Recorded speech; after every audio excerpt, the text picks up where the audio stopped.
Nous avons un invité sur ce plateau, il s'appelle Guy Chungou et nous le recevons déjà. Guy, bienvenue à vous. Merci beaucoup. Alors avec vous, aujourd'hui, nous parlons de l'organisation de cet événement par l'ambassade de la République démocratique du Congo en France, bien sûr, autour de la commémoration de la journée du 30 juin 2024, journée de l'indépendance. Et il y a certaines sources qui affirment que la RDC a bénéficié d'un sponsoring pour l'organiser. Alors la question est la suivante, est-ce que le gouvernement congolais n'a pas assez de moyens pour appuyer l'organisation de cet événement en France? Alors on doit dire que le petit recadrage à faire, c'est plutôt cette information, on l'a vu, on l'a lu également sur la toile. On parle ici de l'ambassade de la RDC en France qui s'est fait assister par un sponsoring pour réussir l'événement. Alors ici, je pense que le mot à souligner, c'est sponsoring. Et c'est même le mot qui dérange. Mais la contrepartie à faire, c'est quoi? Quand on dit sponsoring, on dit parrainage. Où est le mal aujourd'hui si une institution publique s'est fait parrainer ou accompagner de partenaires? Où est le mal si aujourd'hui, pour organiser un événement de haute importance comme celui-là, où est le mal si aujourd'hui l'ambassade de la RDC en France décide d'avoir des partenaires ou de parrains qui peuvent contribuer, mettre en musique ce qu'il faut pour la réussite? Tenez-vous bien, lorsque l'on dit la RDC ou l'ambassade de la RDC en France aujourd'hui bénéficie d'un sponsoring pour organiser cet événement. Les gens vont même plus loin pour dire que c'est une honte pour la République démocratique du Congo. Et votre question, elle est claire. Est-ce qu'aujourd'hui la RDC n'a pas de moyens? Moi, je vais vous retorquer cette question en allant avec un exemple simple. Nous le voyons même ici à Kinshasa, beaucoup de ministères qui sont des institutions de l'État, beaucoup d'entreprises organiser des événements. Elles sont entreprises de l'État, mais elles se font accompagner ou parrainer par des partenaires. On l'a vu d'ailleurs avec une autre grande activité qui a été organisée en Grande-Bretagne.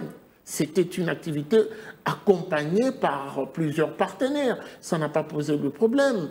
Et nous avons vu comme ça autant d'activités. Même sur d'autres cieux, on voit une cérémonie du président de la République, une cérémonie de la présidence de la République, mais il y a quand même la visibilité de certains partenaires. Ici, où se trouve le péché que l'ambassade de la RDC en France a commis? Ça ne se dit pas clair, c'est juste une volonté de vouloir nuire ce qui est déjà fait. Et on dit il n'est pas important ni nécessaire de déranger le travail. Alors nous aimerions quand même être fixés sur les grandes motivations de l'organisation de cet événement, justement par l'ambassade de la RDC en France. C'est un événement qui va réunir les autorités françaises, la communauté congolaise, un événement qui permettra à la République démocratique du Congo, représentée par son ambassade en France, de communiquer autour d'abord de l'évolution de l'histoire de notre pays.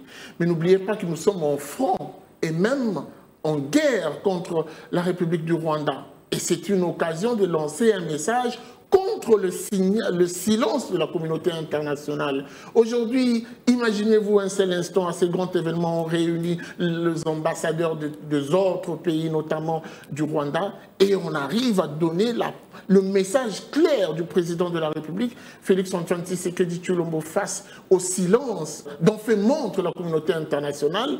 Automatiquement, on aura atteint la cible. Mais aussi, on doit dire que cet événement permettra à tous ces invités de comprendre également la politique de ce nouveau gouvernement qui respecte la vision du président de la République, Félix-Antoine Tshisekedi Tshilombo.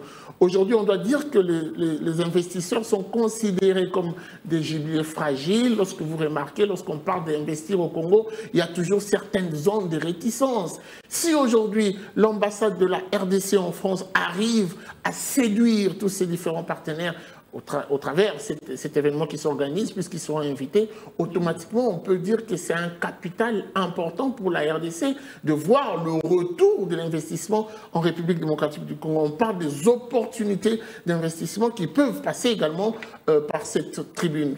Et un autre élément à souligner, il est important de le dire clairement, depuis que cette ambassade de la RDC en France existe, il n'y a jamais eu une rencontre qui met ensemble toutes les corporations. En tout cas, depuis, en consultant l'histoire, il n'y en a jamais eu. C'est une première, mais aussi une tribune qui permettra justement d'inscrire cet événement sous les signes de la solidarité. Il est grand temps que les Congolais se réunissent et défendent mieux leur patrie. Alors, vous l'avez dit, je vais revenir sur vos mots. Cet événement va réunir plusieurs et aussi va communiquer autour de l'évolution de la République démocratique du Congo. Mais vous êtes sans ignorer qu'il y a quelques années, l'image de l'ambassade de la RDC en France déshonorait quand même la République démocratique du Congo.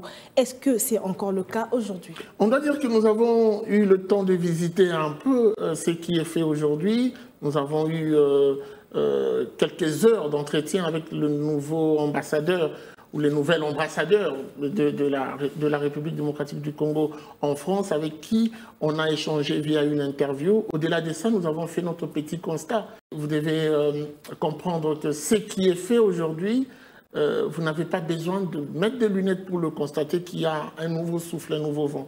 Et même en termes organisationnels, hier, la communauté congolaise était un peu dispersée. Lorsqu'on parle des activités, l'accès, je ne sais pas moi, lorsqu'on cherchait à les réunir pour une communication ou une autre, il fallait soit démarcher, soit passer par des leaders d'opinion et tout.